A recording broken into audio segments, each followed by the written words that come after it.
Hey, what's up? This is Jeff Anderson, the jerk from Clerks. You're listening to the Three Noes podcast. I want to punch them right in their nose. Okay. All right, you primitive screwheads, listen up. Ain't no rules. There is no plan. No safety net. Yeah, baby. Yeah. The Three Noes podcast. Oh, pitter patter, let's get at her.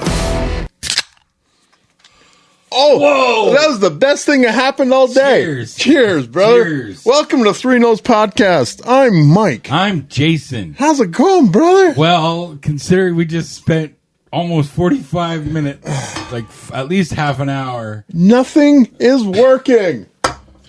This is so damn frustrating.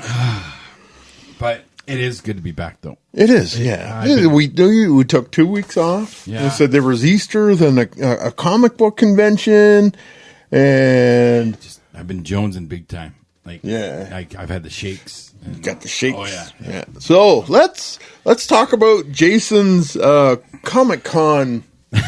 Oh, you want to? Okay, We'll start with that. start with that. Okay. Well, it starts on the Friday. On the Friday. Where I was tasked with picking up Harlan Blaine Kite Wyatt, Who's that? Sanguinette from the show Shoresy. Nice. I was tasked with picking him up at the airport in Toronto.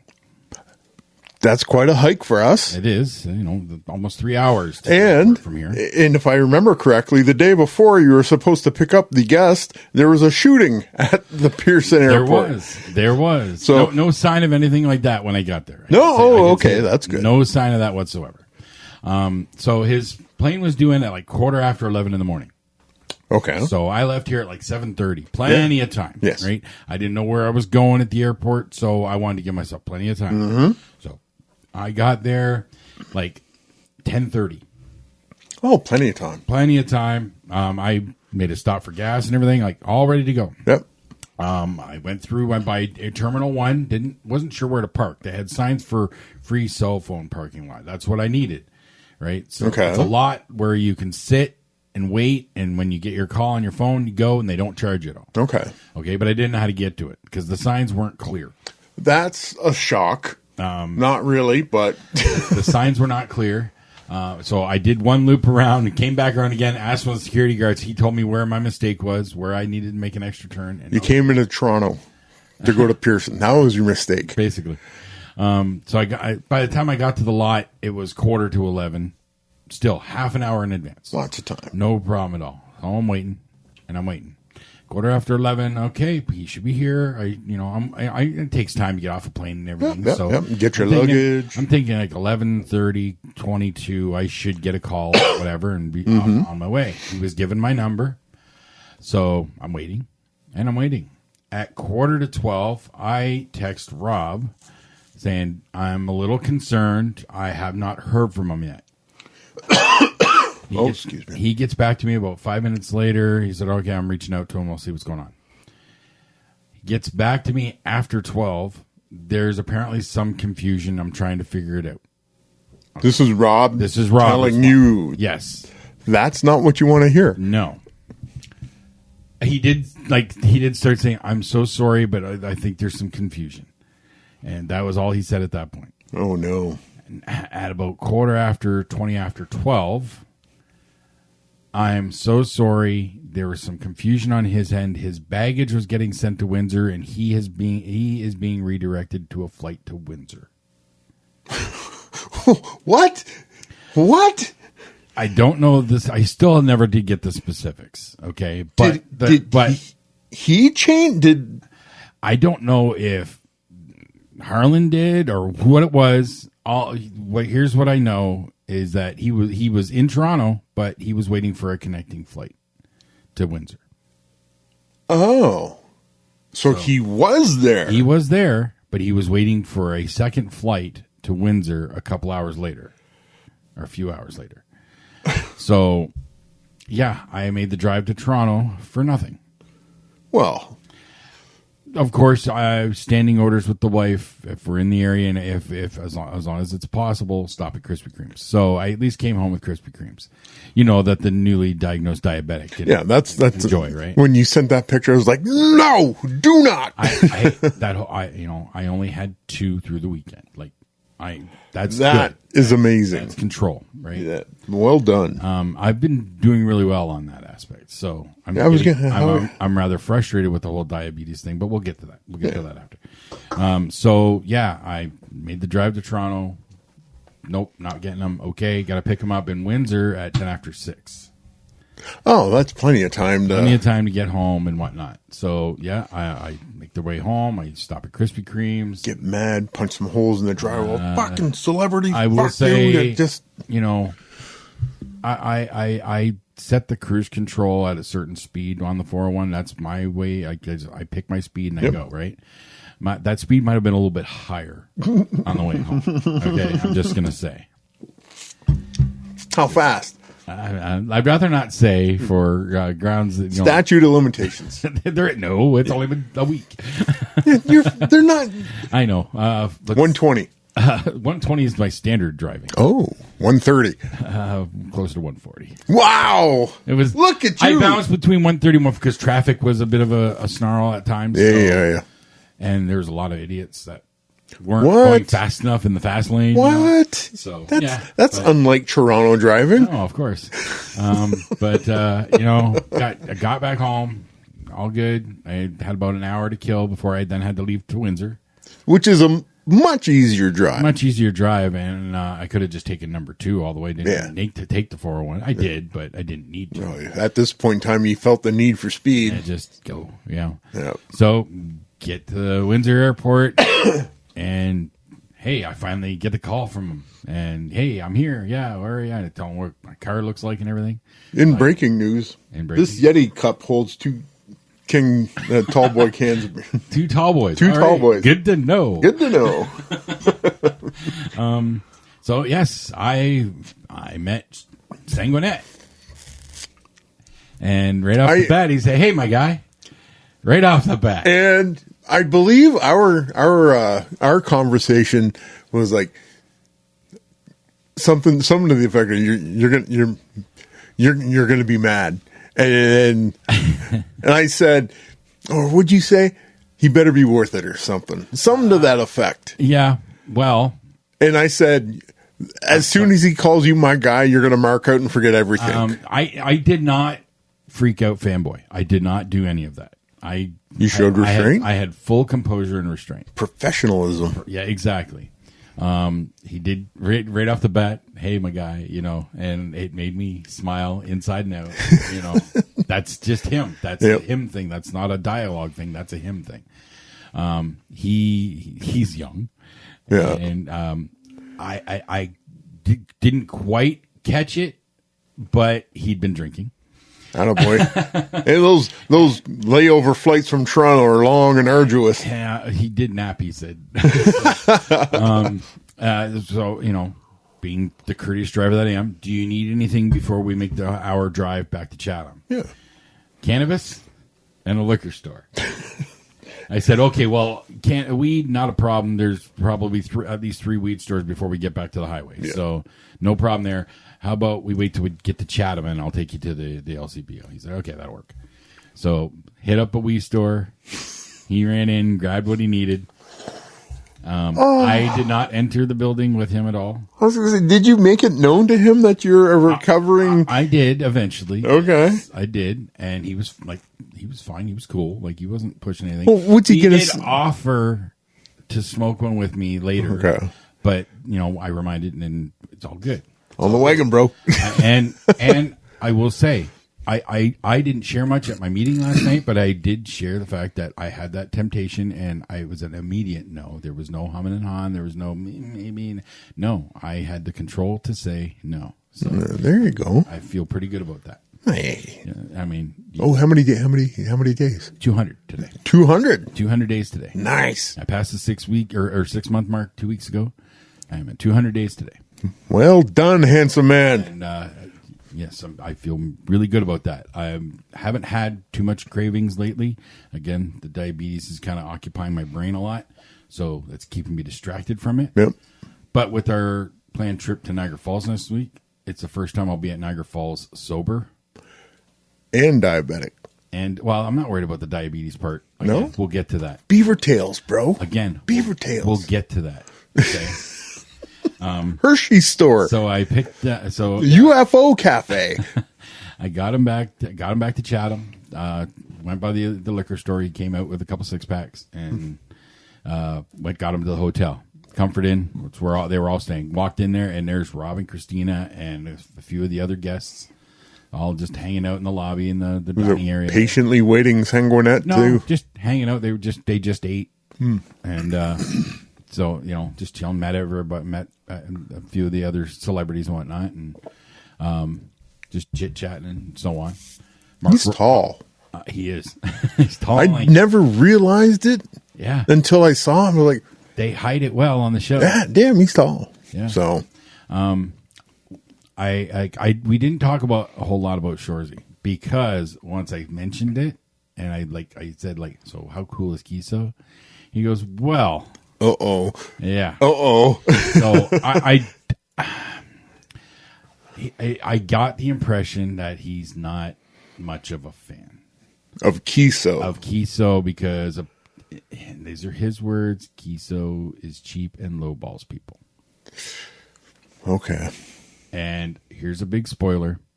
Well, we know that Sanguinet was not in season 4. No. He's not in season 5. They wrote him off. Yep. Wow. Now, we did not have this discussion, but the thought I had is, and talking with Kit, and I can't think of his name, the couple that Rob and I met, that Rob met from that work on the shows. Kit and God, I hate that I can't. Kit and Kat? No, Kit was her. She does costuming. Okay. And he does extra work and security on set and stuff like that. He and I were talking a little bit about that, and we had the idea, and hopefully they work with it, that because there is a season 6 that will be happening eventually. Oh, okay. Shorzy is signed for a season 6, even though they just finished filming season 5. Mm-hmm. Sanguinet comes back in season 6 coaching another team. Ooh. Hoping that could happen. Well, that's fucking Ted Lasso. I'm hoping that could happen. It's Ted Lasso. But, so I kind of avoided talking too much about Shorzy just because it seemed like a bit of a sore subject. Naturally, he knew what he was there for, and he did talk about some of the stuff and whatnot. But hey, you remember that time you were in the hot tub with Mercedes? Yeah, that was cool. Mentioned that briefly. And I asked him about Miguan. Oh, yeah. About her being shot. And he goes, yeah, that was kind of scary. We were worried about her and everything. And he goes, yeah, the fact that you could see the scar in season 4. In the dance scene. Yep. Yeah. You could see the scar. So. Wow. Yeah. Well, she leaning into it. So. Yep. She didn't shy away. So. No. But all in all, he's a big nerd. He's one of us. You said this was his only his second ever convention appearance. Wow. Yes, he's new to this stuff. He talked about when he shot Prey, because he's in the Predator movie Prey.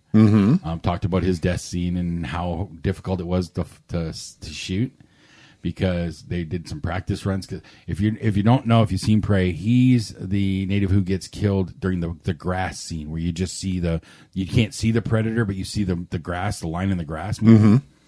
So he gets taken down there. So he's just running, and then he falls, and then the predator slaughters him. Right? He said they shot that a bunch of times. Oh no, and whatnot. But the problem was when they kept telling him to fall, they didn't know that there was poison ivy right there. Poison ivy or poison oak, one of the two. There was a batch of it right where they kept having him land. So rehearsing, he kept landing on it. And then he gets up and they go to touch him up and they're going to start shooting and he's all blotchy. Like, what happened? Poison ivy. Oh, I guess we should look for that. A little late now.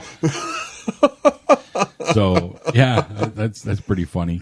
But he's got he's got a few movies out there already, but he's got other work coming. He just finished shooting a movie. I think he said it's called Abandonment, that has Lena Headey from Game of Thrones. Huge Mama. star. Mama from Dread. Yeah. Which he's never seen. What? I recommended it to him. I said, "Oh, Lena Headey, have you ever seen her in Dread? Because she was freaking badass." He said, "No, I've not seen that one." So I was hyping it up to him. Attaboy.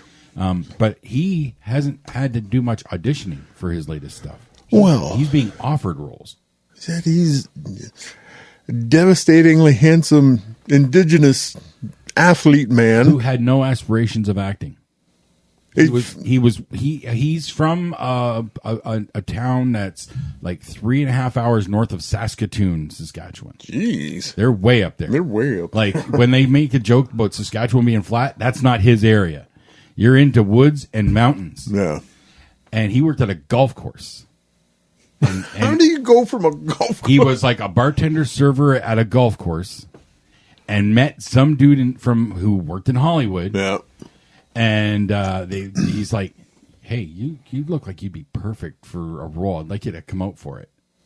Roll for what? I can't remember what movie it was, but he did it, and the rest is history. Like, it just went from there. Wow. He had no idea, no aspirations for it. This guy said, "Hey, you should go for it," and he said, "I might as well. What the hell?" And I'm not doing nothing. And now, so we could see him being a lot more of him in the coming years. So he's young. Fucking Kiesel come crawling back. Yeah. I need your clout. No. No. The dude I was talking about who works on Shoresy, he did say he couldn't talk about it, but he did say that Kiesel has another project that they're working on. They're starting to work on very soon, but he couldn't talk about it. Damn it. So, but no spoilers. Kiesel has another project on the side. But he did also agree with me that we are owed one more Letterkenny holiday special. What's the last one? Canada Day. They never did do Canada. They released stuff like new season on Canada Day. But no, if you go through all their holiday specials, there is no Canada Day. Valentine's Day, St. Patrick's Day, Halloween, International Women's Day, May 2-4, Easter, but no Canada Day, and Christmas, of course. Yeah. But no Canada Day. So I feel like they owe us one more Letterkenny special. Let me just text Keith already. He said he was going to. Oh, or okay. Kit, or he was going to have Kit do it. Okay, because she might listen to Kit more. Which, by the way, I don't have his number, so never know. I was wearing my Shoresy jersey all weekend. Yeah, I noticed. He saw it, and he goes, "Ooh, Kit's gonna rip you apart." I'm like, "Why?" He goes, "Because that's not official. Wrong colors. Wrong colors." Oh no! And sure enough, as soon as she saw me, she gave me dagger eyes like you wouldn't believe. They recognized the Amazon knockoff. I was like, I didn't buy it. It was a gift. It was a gift from Shoresy himself, according to the note that was left on the package. Correct. So, no, they understand, and it doesn't matter. But if she's that uptight about it, tell her to get you a real one. Yeah, there was apparently one dude who did have an official one. Oh, and I think it was a dude I saw. It was a black one, a black jersey with the Bulldogs on. But as one of them also said, maybe that's a sign that maybe the stuff on the official site's a little too pricey. Yeah, maybe. The blue was not bright enough, and the brown was more orange. Like the brown on the actual Bulldog face was about right, but the brown striping was more orange. Gotcha. That's where the discrepancies. Gotcha. But when you whip out the Sharpie and said, "Is this it? How about now?" So that was about the extent of my interactions with Harlan, because I didn't interview him. Jeff McDonald did. Mm-hmm. And they went long. Well, I made that comment because I said I watched the interview for a little bit, then I wandered out and I was in the gaming hall, and they had it on the big screen. Oh, really? Yeah. So they had a big screen and they were live streaming the interviews. That's cool. And I happened to look up and I'm going like, are they still going or is this like an instant replay kind of thing? And then I was like, interesting. Then I wandered back up to the front and they're still on stage. Yeah, it was, they were supposed to be cut off at 45 minutes ish. Yeah. And they went to the hour. Were you stage? I was cut it off. That was Jacob. Oh, And Jacob wasn't putting a foot down. Like, he wasn't pushing it. So, I was very conscious of the timing with Mark Ralston because I had Mark Ralston up next. Played Boggs on Shawshank and Drake from Aliens, and he was pretty awesome to talk to. Yeah, his stories. You got to start playing these guys off. Yeah. Hey, if they do it at the Oscars, they sure as hell can do it at CKXpo. Absolutely. So, yes. But getting to meet Mark Ralston and interview him was pretty cool. He did confirm what I'd read online. When he showed up to interview for Shawshank, to audition for Boggs, director Frank Darabont saw him and goes, "Oh crap, it's Drake from Aliens." I feel like I'm being typecast here. Yeah, he was really cool to talk to. He talked about his death scene in Aliens. So you remember he gets splashed with the acid in the face and has the flamethrower, so he sets the interior on fire. Yes. Apparently, when they shot that, he screwed it up the first time. Uh-oh. Because they had the camera set up with a shield in front of it, and he was supposed to blast straight at the camera. Yeah. Well, the camera has people behind it. And as he's falling down and he's looking at the point, he saw people and automatically lifted his arm. Well, I don't want to set people on fire. Your natural reaction is, oh, I shouldn't hit them. Right. But no, he was told to aim that way. They had shield. They were fine. Still. But his instant reaction. So he had to do it twice. Did they use real acid again? No. They did not use real acid at all. The movie magic. No dedication, no method. Maybe they should have used real acid. Then he would have wanted to flamethrower these people. No, maybe. Pissed off enough to do it. Because it was a real flamethrower. Fine. Don't use acid, hot water. Yeah, sure. Yeah. Just give him a half a sensation. Yeah. Yes. It was like, method this, bitch. And then talked about Shawshank. The audition went great. Oh, obviously, he got the part. But he did say that Tim Robbins pulled the main star card. And the final scene they have together in the laundry room was supposed to be a lot different. Uh-oh. And a lot darker. Oh. Boggs they were supposed to go farther with it. And Robbins pulled a card and said, "No, I don't like that way that's going to go." Wow. Yeah. They were all ready to do it. I've got creative control. It would have made Boggs an even more despicable character. In his words, was Robbins looking out for Boggs, or no? Like Robbins didn't want to go that far with the intended homosexuality kind of thing. Oh, he got scared. Exactly. So yeah, he had that against him. And, wow. Okay. And talked about it, getting into voice acting because he's been in a bunch of stuff. He's played Jim Gordon and other not Deadpool. Deathstroke. Deathstroke. Okay. Deathstroke in the Batman Arkham games. Oh, okay. And a bunch of other stuff. Yeah.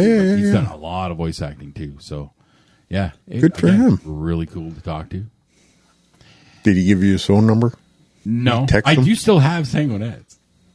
Text him. Hey, I haven't saved it, but it is in my recent call. How's it going, my guy? It's the only one that comes from Saskatchewan, so I know, hey. Yeah. What's the area code for Saskatchewan? I can't remember, 2 something, I think. Oh. So that was my Saturday.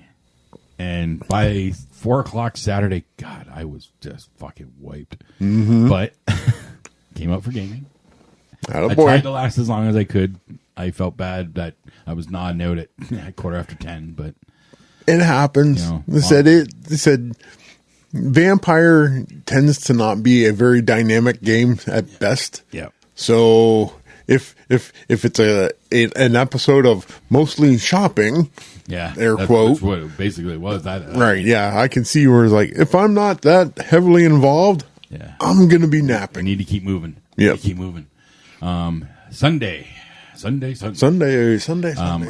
My only task for the day was one interview with Leilani Shu, the actress who plays a Jawa. No, she doesn't. No, I refuse to believe this. She had enough stuff to say that she did, so Anybody can go on eBay. we take her at her face value. Why? But she Midgets are notoriously she just- dishonest. She only that was one of her first acting things. Okay. She did more behind the scenes stuff, but more particularly, apparently she's done a lot in the music industry. Really? Like with some big names. I don't know. She didn't really say into whether it's producing or what, but she talked like Montel Jordan. This is how we do. She was a part of that, and then she named others that she's worked with over the years. So like she's been in the music industry. She's known in the music industry in some fashion. That's wild. And then I can't remember what she said, why she wanted to get into the acting part, but I think it was just they had an open call for little people for something. They don't know what. They come in, they signed the NDA, can't discuss all that stuff. Put the brown bathrobe on her. It was gray. Gray. It was a grayish color. So trying to throw everybody off. They were doing rehearsals, and it wasn't until she saw a puppet, a little green puppet, and she goes, "That kind of looks like." And then she looked at like somebody in the know and said, "Are we doing something Star Wars?" Like they had no idea they were hired to work on a Star Wars project. Wow. Okay. That's the secret of it was. They hired people without telling them what it is they're doing. That's first season of Mandalorian, was it? I believe she started in the first season, and then I think she said she did multiple episodes there. She also showed up in the Book of Boba Fett. Allegedly. Actually, she's in a slightly different role. She's got multiple roles there because she does play a Jawa, but then she was in I think like a card game scene with Shanda Fei, Ming Na Wen. She was in like at the table. I can't remember specifically what she might have looked like there, but she was there. She was in that scene. I'm not recalling that. It's been too long since I watched it. Yeah. And then I was again in Kenobi. As a Jawa? As a Jawa, but allegedly? Not just any Jawa. The first named Jawa who spoke. What? Because it had a translator device. What did she do? It was named Tika. And it had a translator device. She played the first named Jawa in Star Wars film and TV. I don't believe that. Well, it was there. That's what she said. Allegedly. You and Bellamy are just far too trusting with these air quote celebrities. You need me to bring the cynicism back. You're right. So that was my only major task on Sunday. Okay. So that was it. And so I just lounged around for the day, and I did so many laps of that place. Did you get anything from any of the vendors? Not for myself. I bought one Christmas present. Oh, for Landon? For Landon. Yeah, you remember. So anybody who's listening to this, don't tell Landon. Yeah, secret. Shh. But I got him. You're sworn to secrecy. Because he didn't see it. He came through on the Sunday with a friend, a girl. Oh, Landon. Not anything like that, that we are aware of, because he's been very shy and secretive about it. But I think it's the girl that he went fishing with a week prior. Fishing at night? No. No? No, it was daytime. Yeah. Yes. Fishing out in the pool? No, the pool's not open yet. Hot tub. Nope, definitely not. Curling in the hot tub. I've seen Teenage Mutant Ninja Turtles. I know how that turns out. But yeah, he came, but they weren't there very long, and he did not see the Funko Pop that I saw. Was he looking for pops? He didn't know specifically, because he even asked me, "Is there anything that I should take note of?" And I don't know exactly what you're looking for, but there's multiple dealers with Funko Pops, And there's some cool, like, have you ever seen those really detailed anime figurines? Yes. There's like a shit ton of them, right? Yep. They had a bunch of One Piece because that's his favorite. There's one character from One Piece is his particular favorite character. Uh-huh. There was not any statues of it, but there was the Funko. And they had 2 of them. Oh. I bought one. Okay. And I was hoping Landon didn't see the second one and buy it for himself, but he did not. So, again, don't tell Landon if you We haven't told anybody what the pop was. We've danced all the way around. I just said it's his favorite character from One Piece. So. Okay, nobody else knows that. Well, but it's the only time I've ever seen it. Okay. I've looked at multiple places over the last year and have not seen it anywhere. So only ever seen it online. Wow, cool. So I got it tucked away for Christmas. So way ahead of the game on that one. You're done. Yep. You're done. Yeah. You can take the rest of the year off. Yep. So that was the end of my con weekend.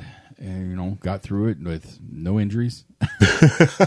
I did have a bit of the blood sugar thing on the Saturday. I think my lunch wasn't really Crash or burger and fries, right? So might have threw me off a little bit because I felt a little off that afternoon. Yeah. But other than that, it was fine. do you have your constant monitor? No, I am not. I haven't looked at that because let's get into the diabetes thing. Okay. Because it's frustrating. I still have not heard back from my doctor on the next steps. The nurse practitioner was supposed to contact me for the education and all that. Mm-hmm. I've heard nothing. And this is almost a month now? It's been since the Thursday before Good Friday, so 2 weeks, 3 weeks? 3 weeks. I got my testing kit on Good Friday. Okay. So, because I have a tester, I can stab myself. Attaboy. You click yourself 3 times on Good Friday? No, I did not. That's sacrilegious. It's called blasphemy. Sorry. Not sacrilegious. Wrong word. I'm sorry. Now, So, if you would dip the holy wafers in hummus, that's sacrilegious. it's sacridelicious. Sacrilegious. Delicious. Sacridelicious. Sacrilegious. It depends on the hummus, I guess. Yeah, right. Oh, a little dill hummus? I like spicy hummus. Roasted red pepper hummus. Yeah. Yeah. We get that from Costco. That's a good one. Yeah. Yeah. Anyways. Been doing really well with the eating better and whatnot. Completely cut off my morning routine and whatnot. So it's a process, bro. Yes. My every morning when I test, my blood sugar will be under 9. It's usually 8 something. That's nice, fasted. Like I'm under 9, above 7, but under 9 most mornings. When do you stop eating the night before? Usually 7. Maybe a little bit of a snack before bed, but not much. No, I don't snack at night much anymore. No, so that would be like a fasted test. Pretty damn close. Yeah. Now through the day, so my normal breakfast is like 3 hard-boiled eggs and some strips of bacon. That's pretty good. So that's my breakfast. And then I have like carrots and celery with like ranch dressing or a hummus dip or something. What do you drink with your breakfast? My fizzy waters, which no sugar, or maybe a diet pop, like a Pepsi Zero. Yeah. But usually my fizzy waters, so no sugars, or very little at all. But eating will cause it to go up. Yes. But again, my symptoms, the main symptoms that I had prior to this, disappeared the day that I was diagnosed, before I even started taking the medications. They're still there, bro. I know that. Yeah. But it just pisses me off that my main Do you want to feel like shit? No. Well, then. But again, I have not heard anything, so I don't know if I'm doing things right. Like, I'm obviously doing right because I haven't had any major spikes that I've noticed outside of a couple instances where I think maybe that's me being a little off. And I only the Good Friday was the only time my sugar went too low. Yeah. Like I said, I watched you Saturday at the con, and there was, you look like you hadn't eaten in a long time and your blood sugar was dropping. But hasn't. When I tested, it hasn't gone that low. Only that one day. Yeah. The lowest I've seen my blood sugar since I've been testing was a 5.4. And now it's heavy on the metformin. I take a half a metformin twice a day. So one whole metformin in a day. So that's 1,000 milligrams spread out the entire day. Yeah. Yeah, it happens. It's a radical shift for you. Yeah. So I'm still doing my laps at work. Yeah. Getting probably close to 2 hours of steady walking most days. So, I'm getting some exercise. I know I need to get that up more, but it's something. A couple dumbbells is all you need, bro. Yeah, I'm trying to see if I can still have them. We had these weighted beanbag things that you could put on your ankles and stuff. Oh, yeah. And I wanted to see if I could find those again and start wearing those while I walk. So 80s. I know, but I remember it did. I liked it. Yeah. Because walking is simple. Add a little bit of weight to it. It just makes it the effort a little bit more. But now when you take them off after using them for a while, jump through the roof. Oh my God, I'm so late. But yeah, the diabetes stuff, it's been going really well. Crystal's been right there with me, like staying with the diet. Have you monitored your weight? Yeah, well, we weigh ourselves on Mondays. Okay. And since we started this, I've been down about 4 pounds. I should be down 5 or 6 tomorrow. Like that's what I expect, anyways. So not drastically yet, but no, down is down. Down is down. As long as you're taking your meds and you're monitoring your blood, things will move in a relatively constant basis. Oh my God. I'm getting there. It's a cat. I'm getting there. Yeah. Now, I feel like I'm talking all about me, and I apologize, but I have one more story to share. It's fine. You know about this one because it's from yesterday. Yeah.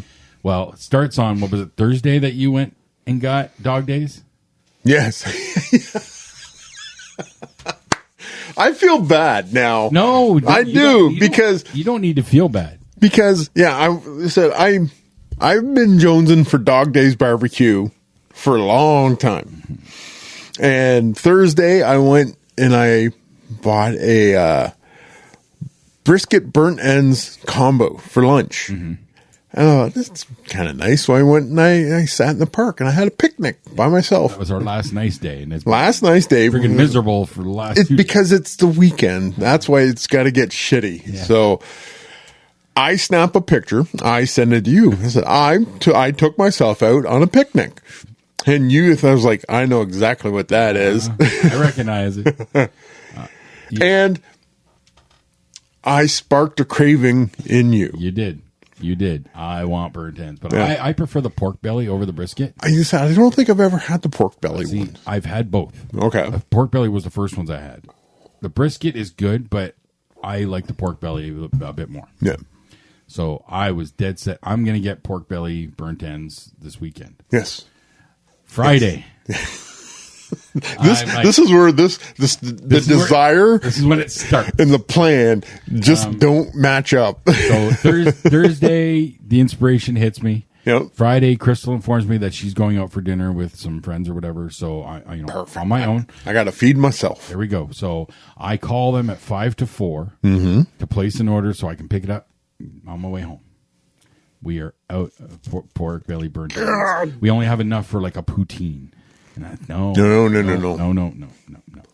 Said, all right, well, and I'll try tomorrow. Mm-hmm. Right. So I messaged Crystal or talked to Crystal when I got home, and I'm like, let's go to Dog Days for lunch tomorrow because they were out of the pork belly. Get some tomorrow. Great. So we go there. They open at 11 o'clock. Yep. We're there at 11:30. Okay. And I said, I don't even need to look at the menu. I know exactly what I want. And she goes, oh, really? And I said, yep, the pork belly burnt ends. She goes, let me go see if they're ready. See, this is the thing that threw me because when I ordered mine on Thursday, I placed my order. It was like 10 after 11 when I placed my order for the brisket burnt ends. And I got a confirmation. I ordered online. I got a confirmation, said, yep, half hour. You're good to go. Brisket and pork belly are different dishes, right? Different meats. But it doesn't make sense because it's the same process. but they ran out of the pork belly. Okay. So they have to smoke more and whatnot. So you're saying I get secondhand brisket pork? No, they hadn't sold out of the brisket. Okay. They even said it yesterday that it comes in waves. Like some days they won't sell hardly any of it, and then the next day it's all gone. I'm gonna have to go talk to Genx. Well, so at 11:30, I say I that's what I want. Crystal's looking at the menu, but the girl goes, "Let me go see if it's ready." It comes back like 60 seconds later. The pork belly's not ready. I'm like, oh, I wanted to cry. I put my head down. You're killing me. You're killing me. I said, oh, you know what? So we'll come back for dinner. Okay, Yes. We'll be ready for dinner. Yeah. Said, yeah. He says it's about 3 hours. Sure. Okay, great. We'll be back at around 4. Plenty Save of me time. an order. Save me an order if there's a run on it, Yeah. please. And she said, okay, we'll do. He even wrote my name down. Okay. So- This guy really wants his pork belly burnt ends. So at 11:30, I was told it should be ready in about 3 hours. Okay. That's what I was told. So we came back. We were there. Got there at 4:15. Mm-hmm. So that's 4.5 hours later. You gave him extra time. Yep. And the girl's, let me go see if it's ready. And she goes back there, and you go, okay, yep. And then we hear, hold on. No. So while it's done the regular cooking, the pork belly has to set for a while to be right, because he was trying to cut it and it was just shredding. It'd be like pulled pork. Okay. It's not. I don't want pulled pork. I want the burnt ends. Burnt ends. Yeah. So no, I did not get the pork belly burnt ends for dinner. We weren't going to go anywhere else this time, so we just grinned and bear. She got wings. I got the hot honey chicken sandwich because I want barbecue. I want the burnt ends. I don't want anything else. I wanted that, so that's what I got. But when I leave here today, around 3:30, whatever time it is, they are expecting me. They are going to have an order of the pork belly burnt ends for me today. I've been promised this, that it would be ready for today. Was it Genx that problem? I don't know. I only saw him in the morning. I did not see him later in the day, so Okay. I don't know. But Did you want me to text him? no. Where's Jason's burnt ends? But they have my name and number. They know I'm coming at around 3:30 today. Okay. I'm coming for those damn I'm pork coming for you, burnt ends. I'm coming for you. See, with the pork belly, where it differs from the brisket is the fat cap on the pork belly. Yeah. It just melts like butter with the barbecue sauce. It's so fucking delicious. Like I could taste it. So you may be diabetic, maybe a comic nerd, but you're definitely not Muslim. So yes, that's what I have. That's my dinner today. I'm getting those pork belly burnt ends. Damn it, that's happening. That is happening for sure. It's happening. Because I know there was terroristic threats that were bandied about. Now, I did fuck up yesterday when we went to leave after having dinner. When I paid, the girl who I was originally dealing with this one, she left in the middle of our meal. Okay. She was done for the day, right? Yep. I didn't tip. Oh, you bastard. That was a goof up on my part. I didn't mean to not. I was kind of out of it a little bit. You were denied. So you felt jaded. No, I'm fixing that. I'm rectifying that situation. 50% tip today. I don't know about that. Hey. There will be a decent tip. Don't worry. 50%. There will be a decent tip. I'm taking care of that today. That was a fuck up on my part. I kind of let my Poor girl. You're starving to death. Kind of let my frustration get the better of me, and I'm rectifying it today. All right. Okay, I'm done talking about myself. What have you been up to? What do you got? Nothing. Nothing. No, I said I went. Me and Carter went to CKXpo on Saturday. Oh yeah, let's talk about this. Haven't touched on the con yet. He He was looking for cards, like Magic the Gathering cards. I ended Couple there. Oh yeah, there was a couple. I ended up getting into a minis game of Wild West Shootout. Yeah. With the Kent Essex Gaming Society. Yes, I know that one of the dudes. I don't know if he was running it, but I know one of the dudes involved in that. Yeah, Kevin. Yes, he was the guy that was running. He was the arbitrator for this one. High school. He was our tuba player in the high school band. He was Tuba Tex, we called him. Ah, nice, cool, good guy. Yeah, I knew one of the players as well. Brian Hall. He was one of my rugby coaches. Veteran, Canadian Forces veteran. Oh, so he had a leg up. Yeah. Well, he has experience on his side. He kind of has experience on his side. This game ended up being 2.5 hours long. They said at one point in time, my character and another character were running around a crate, point blank range, trying to shoot each other. And somebody would get a shot off. Somebody would dodge. And then it was just a fucking comedy of errors from then on in. I think Kevin got shot in the back of the head from a rifleman from across the map. So he just happened to be out in the open, and the dude running the rifleman's like, "I got him." He's like, "Bam!" and you got him.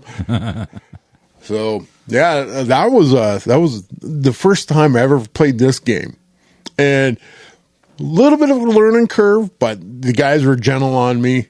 They said, "You can do this and this and this and this." I'm like, "Cool," and I never got to shoot anybody. No, I was doing a lot of running around, trying to hide.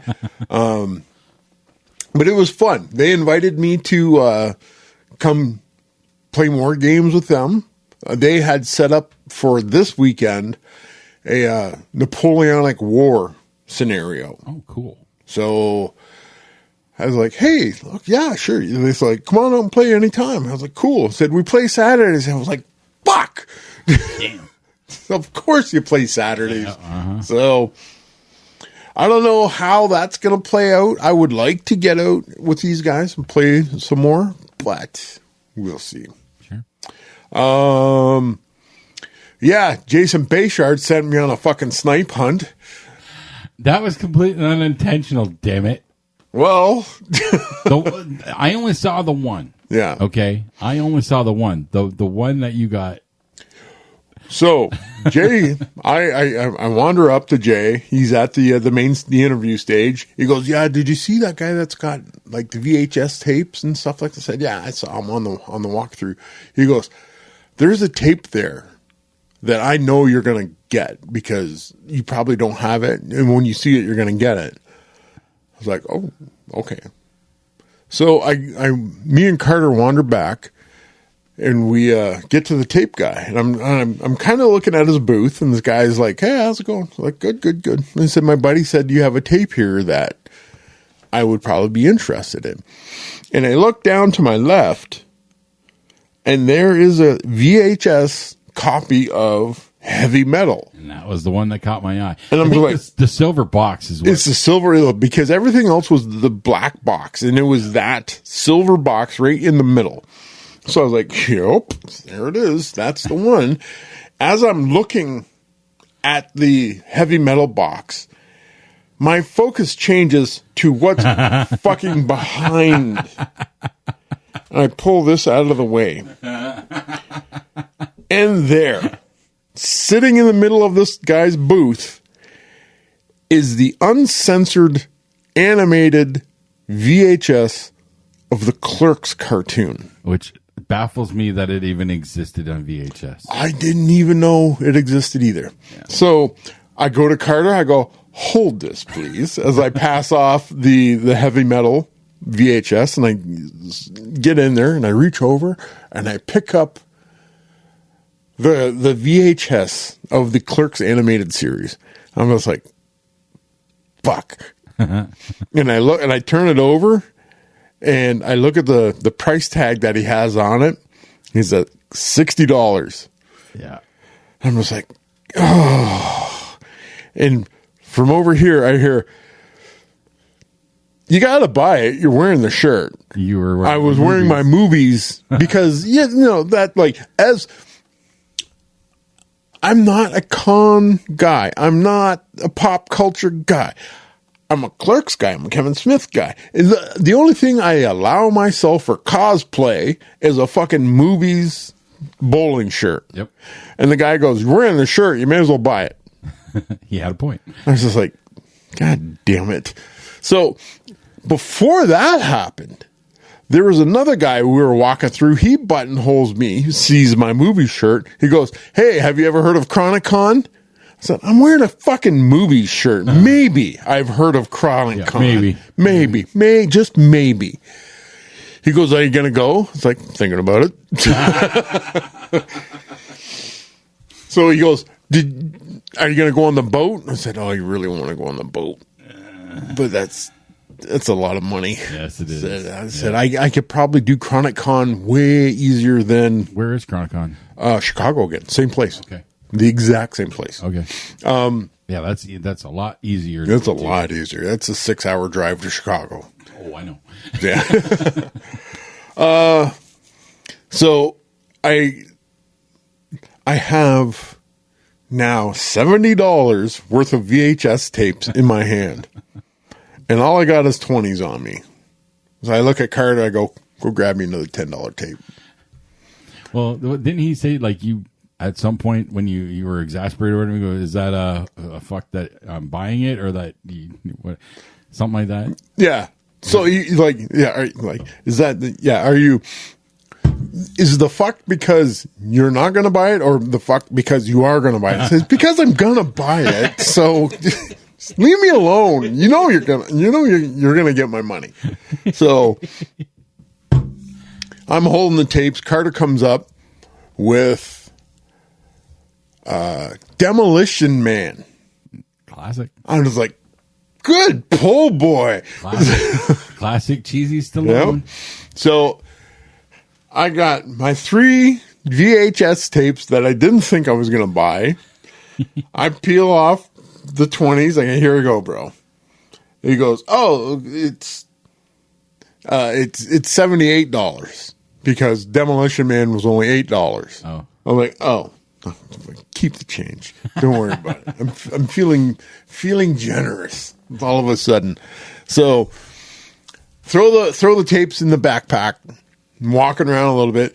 The little squirrely dude that asked me about Chronicon, I go, he's like, hey, I want to show you something. He's like scared because I don't know if you know this. I can kind of have an intimidating means about me if you don't know who I am. You're a big cuddly teddy bear. Right. Everybody can see. Right. So I pull out my bag and I whip out my precious. He's like, wow, that's cool. You going to get it signed? So I don't know if I'm going yet. But if I do go, yeah, I'm going to get signed. Why not? Fuck yeah. So I know I watched it. I've watched the animated series once back in the day. Yeah. Trying to find it streaming is not easy. I can't even remember how I watched it back in the day, but I know I watched it. Yeah. Yeah. So I haven't watched it yet. I'm going to have to watch it sooner rather than later. That sounds like an afternoon hangout. I think so. Yeah. I think it just might have to happen. You know, I'm on vacation in next week? A week away. Yeah. Oh. So I have some open days. You got some open days? Yeah. All right. I'll get my people to get a hold of your people. Perfect. Find out what's open more than anything. So we can do that. Yeah. So again, heavy metal was the only one I saw. I take no responsibility for the rest. The Clerks thing was your own forced perspective. Wow. You're the one who you're held blaming me. You're the one that held the tape up in that direction to put Clerks into your eye stood shot. straight up, and I was like this. And there was no... I didn't tell you to do that. I just said go look for that tape, for a tape. It was my meet cute. There you go. Yeah. There you go. So now that dude, that vendor, later on in the day, he goes, I said, yeah, see, my buddy ended up getting the heavy metal. And he goes, yep. And I said, yeah. And he's pissed off at me about the Clerks tape. He goes, yeah, I need more friends like you, or I need more guys like you who have friends like him. assholes. Both of you. Assholes. And then anytime I walk by again, he just chuckled. Yeah, he should. But if I remember correctly, I saw his booth at the punk rock flea market. And I was going through his cassette tapes. He's got cassettes. Okay. And I'm like, holy shit. Beastie Boys, Licensed to Ill. Oh. And I was like, oh. He goes, right? I had this discussion last night when we were at Tina and Brad's, because we're when we hang out there, we're just watching random music. Yep. And No Sleep Till Brooklyn came up. Mm-hmm. And I'm the only one who's really into it, because I like Beastie Boys, especially that era, like that album.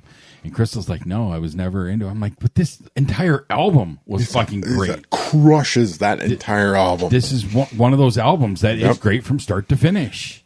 Another one would be Guns N' Roses' Appetite for Destruction. Yes. So those are like, everybody had License to Ill and Appetite for Destruction. I would say yes. And everybody played the shit out of both of them and bought multiple copies because they destroyed the copies because they played them too much. Yep.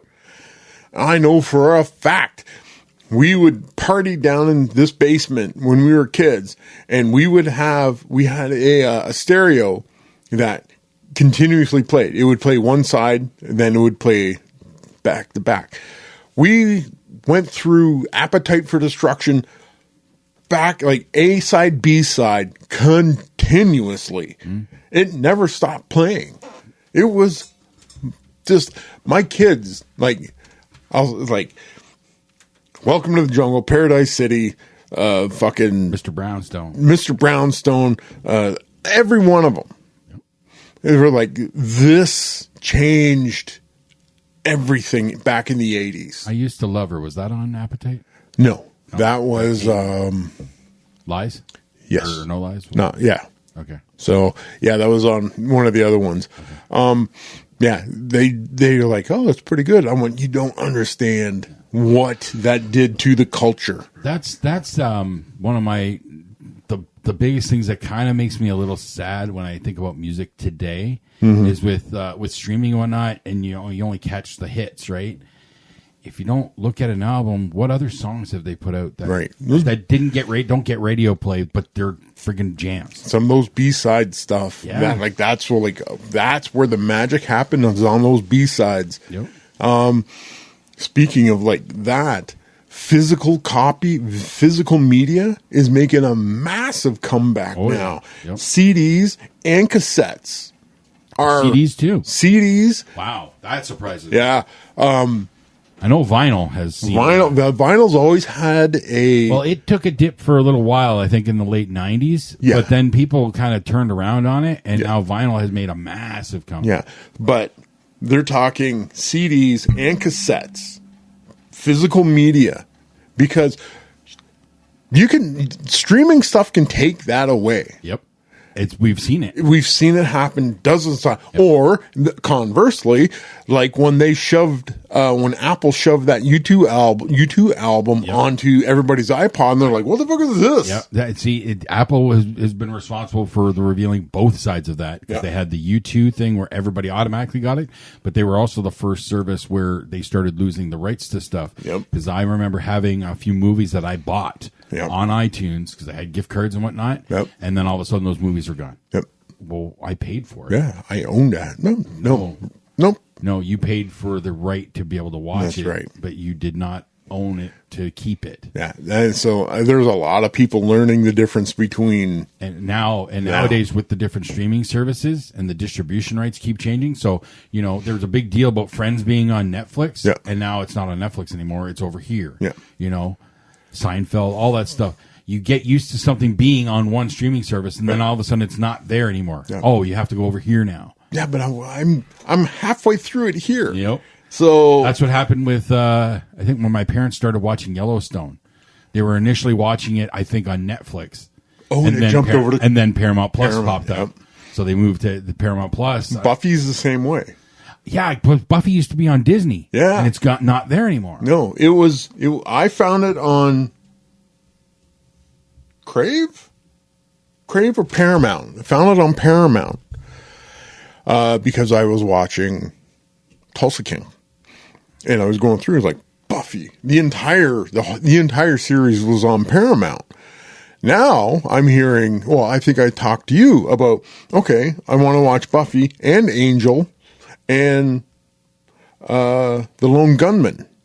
The X-Files spinoff. Yes. Okay, yeah, I remember that. And they're going, oh, all those other things are on Disney. And I'm like, well, fuck. Yeah. So I know I watched, years ago, started watching Buffy on Disney.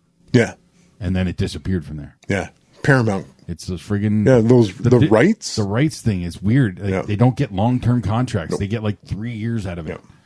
That's just weird. Yeah, that's up to you to power through that shit to get your pop culture. Either buy the physical media or other means. Yar. Yeah. Speaking of pop culture, Pop culture. the king of pop Talk culture, about physical media. physical media, Wizard Magazine. I had a shit ton of those. Yeah. I think I was collecting them religiously for 2 to 3 years at least. Yep. Mostly Jason, are going to play a game. We're going, oh, Dun, dun, dun. would you like to play a game? Yes. Jason is going to play Comic Book IQ Oh boy. out of Wizard from April 2000. I suck with years and shit, so this probably won't go well. I think you have a fighting chance. I have a chance. Yeah. If there's anything that's really era specific, like, year specific, I'm gonna really struggle with it. I think you'll be all right. I'm thinking 2000s. I was collecting at that time. How old are you at this time? 2000. I would have been 26-ish in that era, in that area. Yeah. And I would have I was collecting, but I was mostly X titles. Yep. Okay, And I get you. I did get caught up. I think that's the era of where Spider-Man really kind of blew up with when Todd McFarlane came in, Yeah. and like the Carnage stuff. Yep. So like I was into Spider-Man at that time. Yep. But when it came to like Avengers or anything DC, no. A theme song. Jason Bayshire, come on down. Woo! Wait, hold on. Is there? Yeah. Thank you. I got this. Okay. All right. Welcome. Comic Book IQ. Are you ready? It's great to be here, Wink. Thank you. 11 multiple choice questions here. 11 multiple choice. Okay. Right. All right. What's up for grabs? Do we get a prize? There's a prize. There is a prize. There is a prize. All right. If you get 50% or more, Okay. you win the prize. I like my odds. Yeah. Okay. I like my odds. All right. So question the first. Number one. What alien technology makes up the X-Men's Danger Room? A. Skrull. B. Brood. C. Shi'ar. D. The funky little broccoli-headed critters from Dark Phoenix completely obliterated because she was kind of hungry. I'm going to go with Shi'ar. C. Shi'ar? Shi'ar. Yeah! Correct. That's because that's the only name that I recognize from the X universe. Because I remember when you said you're into X titles, I went, he's got the first one, no problem. All right, congratulations, you're on a roll, one in a row. When I was reading X-Men, there wasn't a whole lot that involved the Shi'ar, but they referenced them a lot. Yeah, so like when you talk about the Danger Room, you get the Shi'ar technology. Question number 2. The JSA new super android Our Man hails from what century in the future? A, 31st century, B, 853rd century, C, 1,000,000th century, D, 8,675,309th century. I have no idea. I'd never heard that name before. I'm just going to go with 31st. 31st century? He came from the 853rd century. 853rd. Yeah. See, that to me seems like too far. Dude, they're talking 1,000,000th century. Yeah, I know. But, I mean, when I look at the options, Yeah. I felt like 31st is like a logical distance. Anything more than that just seems too excessive that it would be beyond comprehension of where the world would be at that point. Yeah. All right. So, okay. All right. You're 1-1. 1-1. Number 3, question number 3. Which super team has a robotic receptionist? A, the Fantastic Four, B, Legion of Superheroes, C, Defenders, D, the Nobody Calls Us Anyway Cause We're Still Living in Our Parents' Basement Brigade. Okay, I'm getting I'm sensing a pattern with the D in it, which, yes, that's very Wizard Mag. Robot receptionist? Yep. I'm going to go with Fantastic Four. Yes! That was a guess. Because I don't remember. I didn't read Fantastic Four. Outside of when they did the Heroes Reborn stuff after the Onslaught. Yep. 2-1. Number 4. X-51, who used to be called the Machine Man, first debuted in what comic title? A, Warlock, B, Uncanny X-Men, C, 2001, A Space Odyssey, D, I Was a Teenage Robotic Love Slave. Can I have the answers one more time, please? A, Warlock, B, Uncanny X-Men, C, 2001, A Space Odyssey, D, I Was a Teenage Robot Love Slave. See, I've never even heard of the character, so I'm going to go with A. A? The answer is C, 2001, Really? A Space Odyssey. Really? Really. There was a comic for that? I guess. All right. Question number 5. The computer hacking oracle is biologically Commissioner Gordon's A, daughter, B, niece, C, granddaughter, D, fluffer. Fuck you, wizard. God damn. Okay. My gut, because that's Barbara Gordon, as I recall, and that is his daughter. I'm going with daughter. You're going with daughter? Going with daughter. Ah, fuck! In the comic book, niece. God! They must have changed that at some point. I think so. In, like, Yeah. There's been enough retconning in comic books, so you had to be like right in. Okay. Question number 6. Number 6. Ultron's old flame, Jocasta, was based on whose brainwaves? A, Wanda Maximoff, B, Greer Nelson, C, Janet Van Dyne, D, Rebecca Romaine Stamos. Hey, Ultron may be evil, but he's not stupid. Amen. Can I have the answers one more time, please? A, Wanda Maximoff, B, Greer Nelson, C, Janet Van Dyne, D, Rebecca Romaine Stamos. And this is Ultron? This is Ultron. Ultron's girlfriend, Jocasta. I'm going to go with Wanda Maximoff. Janet Van Dyne. Was Hank Pym involved with the original creation of Ultron in the Yes, comics? Hank Pym. That's my... See, I know the MCU origin, which was Banner and Stark. Yeah. Not the same. Yeah. God, fuck. Yep, that bit me. Question number 7. Which of the following abominations was Armin Zola not responsible for? A, the hate monger, B, Doughboy, C, Primus, D, the very annoying little girls singing in those weird voices in the Pepsi commercials. I've never heard of any of those characters. Not a single one of them.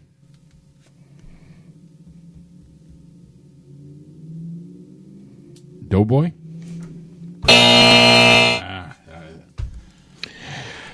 The answer is the really annoying little girl who sings in those weird voices in the Pepsi commercials. No way. Armin Zola was responsible for the hate monger, Doughboy, and Primus. So one of their bullshit answers was actually the right The correct answer. Fuck you, wizard. That's 5. I can't get any more wrong in order to come out a winner here. Okay. Question number 8. The JLA have their fancy schmancy headquarters on the moon. So, how the hell does guys like Batman and Aquaman get up there? A, spacecraft or shuttlecraft. B, teleporters. C, boom tubes. D, really big slingshots. We mean really big slingshots. That would be funny. I know it's between either B and C. I feel like C is dangerous technology given its source. So I'm just going to say teleporters. Teleporters? Ah! No! You can't stop it. Can't say that. Okay. Anyways, you got it right. It was teleporters. Okay. Yeah. Rinos, Chamigos. Maybe turn that down for a second. What the hell? That was the Chamigos one. Yeah. The Chamingos. Yes.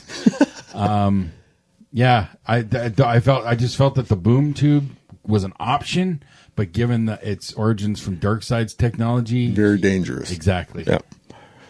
Question number 9. 9. During the whole mutant zero tolerance thing, who was the pink-skinned, rabble-rousing bastion an amalgamation of? A, Apocalypse and Master Mold. B, Nimrod and Senator Kelly. C, Master Mold and Nimrod. D, Gilbert Gottfried and that fat, sweaty guy behind the counter at your local Taco Bell. I need those combinations again, please. Answers again, please. The answers are either A, Apocalypse and Master Mold. B, Nimrod and Senator Kelly. C, Master Mold and Nimrod. Or D, Gilbert Gottfried and the fat, sweaty guy behind the counter at your local Taco Bell. See, I think I dropped out of the comics when this arc was starting. Okay. I can kind of picture Bastion. I have no confidence in this at all, but I'm going to go with B, Nimrod and Kelly. Bad. C, Master Mold and Nimrod. I was leaning between B and C. Yeah. So I cannot win here, but let's just see how badly I fail here. Question number 10. Okay. Who of the following has not been identified, who has not been an identity of Deathlock? A, Luther Manning. B, Michael Collins. C, Jack Truman. D, Doug Ramsey. I didn't know he had multiple identities or whatever. I'm trying to remember what was his name, because I did have some Deathlock comics. I'm going to go with C. C? The answer is D, Doug Ramsey, Cypher. Okay. Yeah, Last question. I suck at this. Last question. Okay. Number 11. Okay. If you get this one, you win. All right. All right. I checked with the judges. Okay. Judges? Yeah, okay. All right. I'll allow it. 11. Which hero once wore a superpowered exoskeleton costume when his powers vanished? A, The Thing. B, Spider-Man. C, Green Lantern. D, Lucky the One-Legged Luchador.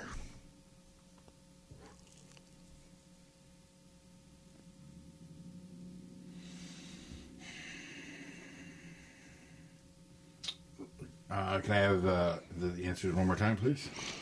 A, The Thing. B, Spider-Man. C, Green Lantern, D, Lucky the One-Legged Luchador. The only one I can picture with something along those lines at some point is Spider-Man. So I'm going to go with Spider-Man. Spider-Man's your final answer? My final answer. The Thing. Really? Yeah. I never ever heard about that one. Yeah. Never heard about that one. So. I can picture the armored spider thing at one point. Yes. You mean that? Yeah. Yep. So, as a consolation prize for playing Comic Book IQ, you win a one night's supply of Rice-A-Roni, the San Francisco treat. Awesome. That was going to be the prize if you won too. So, Okay. no, you won it. Well. That's a consolation prize for showing up. I'll cherish it forever.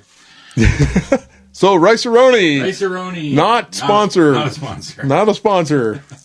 So, there you go. What do you think of... I remember those IQ things from Wizard Mag. Yes. And yeah, I sucked at that. I really sucked at that.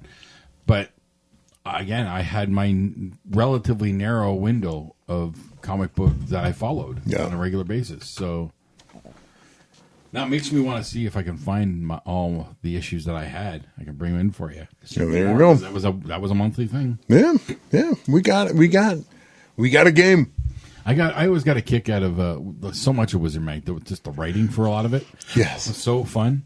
But I think I always skip to the very back of the book for the Mort of the Month. Oh yes, so the weak, shitty ass Mort character, the Mortimer character. Well, they have a list of this one in like the last page is this one. This month's featuring Stan Lee. Oh wow! So there's a bunch of. But they had the Mort of the Month in there for near the back usually, and it was it was always fun to read. And I think Scarlet Spider was Mort of the Month multiple times in a row. Yeah, they hated Scarlet Spider big time. Yeah, it's got like the book of the month was Legion Lost #1 of 12. Okay. So there's a bunch of, and it still had the price guide at the back too, right? Oh yeah. So the price guide's in here. There's no. I always like just skimming through that to see what moved, like pricing wise, what went up, what went down. Well, they have. What was it? Because we were recording this on Star Wars Day. Where is it? Star Wars, the Star Wars comic book. I had some of the not Heir to the Empire. What was that called? They came out with a Star Wars series, and it was like before the movie, set before the movies, but it wasn't called like Old Republic or anything. I can't remember what. Tales of the Jedi. Yes. Okay. Tales of the Jedi. I had a bunch of the first issues, like early issues of that. Because it got into Yoda. Young Yoda? I don't know if, I think we might have seen who was Yoda's teacher. Oh, wow. I want to say Master Toth, but I could be wrong. And he, I believe, was like a dinosaur. That's what I'm picturing in my mind. I'm picturing like a Triceratops looking dude. Okay, cool. But I could be wrong. Yeah, okay. Top 10 creators for April 2000. Writers: Garth Ennis, Alan Moore, Kurt Busiek, Jeff Loeb, Dan Jurgens, Chris Claremont, Warren Ellis, J. Michael Straczynski, Joe Kelly, and David Mack. I recognize a lot of those names. Yep. That was you're into the dark period there with Garth Ennis and Alan Moore and whatnot. Yeah, so Alan Moore said his Swamp Thing, his run on Swamp Thing, and his Batman crossover. Here's your Mort of the Month. Technological disasters in comics. Okay. Ultron, #1. Yep. Sentinels, #2. Oh, yeah. Definitely. #3, Armor Wars. When Stark lost control of his tech. Okay, yep. And he had to go around. He was killing everybody. Get his tech back. Vision tries to take over the world. Never heard about that one. Yeah. Terminators. Yep. Naturally. Spider clones. Ben Reilly. Yep. Cosmic Cube. I've always heard reference to it. Never knew anything. Yeah, about it. there was usually the Red Skull was the culprit. That's what they were saying the Tesseract was for a while. Like that, yeah. I'm just like, when we had that first introduction to it, that first teaser. Yes. Everybody said, that's the Cosmic the Cube. cube. Yeah. Cygor. Cybernetic Gorilla. Okay. Computo. Brainiac 5's best and brightest invention. Okay. Yeah. Number 10, Herbie. He's the Fantastic Four's robot valet that is making his debut in the Fantastic Four movie. He is going to be in it? He's going to be in it. Okay. The Mort of the Month. Albert. The Wolverine cybernetic clone. That was his name. Yeah, that was his name. That's Albert. Oh, okay. Albert and LCD. Yeah. Oh, yeah. Okay. The little girl robot who was supposed to tug on Wolverine's heartstrings and run up and hug him and blow up. They were trying to do like a lone wolf and cub kind of thing with him there. Yep. I remember that. I was collecting that at that time. Yep. They had a cool die cut cover of a Wolverine. I think it was a yellow cover die cut. And I'm quite sure I have that. Yeah, through the cover you could see bits and pieces of Albert. Yeah, those being sliced up by those gimmick covers, like the die cuts. I remember they did a Sabretooth miniseries. Yes, that had the first issue had his claws coming down. Okay, here's a neat little article. Affleck flies the Bat Coop. That's right. He was supposed to play Batman way back in the day. This is 2000. So 4 years later? He was supposed to play it before Bale took it, right? Yes. Yes, I do remember that now. So, Wizard Mag. With his finger on the pulse. Yeah. The castings were always fun. Yeah. Like, the very first one they ever did was X-Men. And I'm trying to remember... I can remember Patrick Stewart and Glenn Danzig for Wolverine. Which is weird. I feel like Juggernaut, I want to say they might have had like Brock Lesnar because he was just breaking out in wrestling and because he was so big. Kind of makes sense. I don't know if it's true or not, but yeah, I got to remember to go and see if I can find my Wizard mags. I'm quite sure I have. Hey, spoilers. What? How am I supposed to quiz you on? I won't read through them. If I find them, I'll bring them to you. Oh, okay. And fuck, I just remembered. I am once again. I'm a bad son. What? My parents moved last week. Oh, okay. They moved, and I'm supposed to go through my box of cables to find them a longer coaxial cable so we can readjust where their modem is located and stuff. And I hadn't done it, so I better take care of that today. Well, obviously they're not missing it that much if they haven't called you. Hey, my dad's got his TV. That's all he's really worried about. Perfect. So, what more? Like just don't worry about old man. You watch your TV. Calls me like they moved. They officially moved on Monday last week. Yeah, they were in there like this is it. We're here now. Whatever. Their internet service moved over to the new address and everything, and so like I'm done at 4. They know my hours. They know I'm done at 4. But at 3:30, I'm getting a message from my dad like, "You're coming over to hook up TV, right? You're coming over to hook up TV. I gotta have my TV."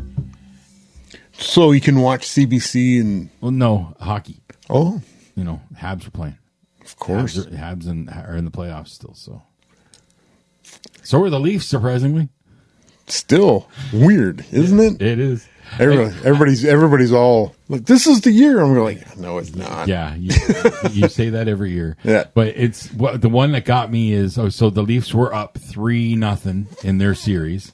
They almost choked. Dropped 2 games, and after they dropped the second game, there's a video that went viral of a dude who's like, "I am tired of this shit," and he literally set one of his Maple Leaf jerseys on fire, and he said, "My Marner one's next." Like he was burning his Maple Leaf jerseys because he was expecting them to fail, and then they pulled it out, and now they're on to the next round. Joke's on him. Game over, man. It's game over. This has been the Three Nose Podcast. Thank you for listening. You're still here? It's over. Go home. Y'all come back now. Here.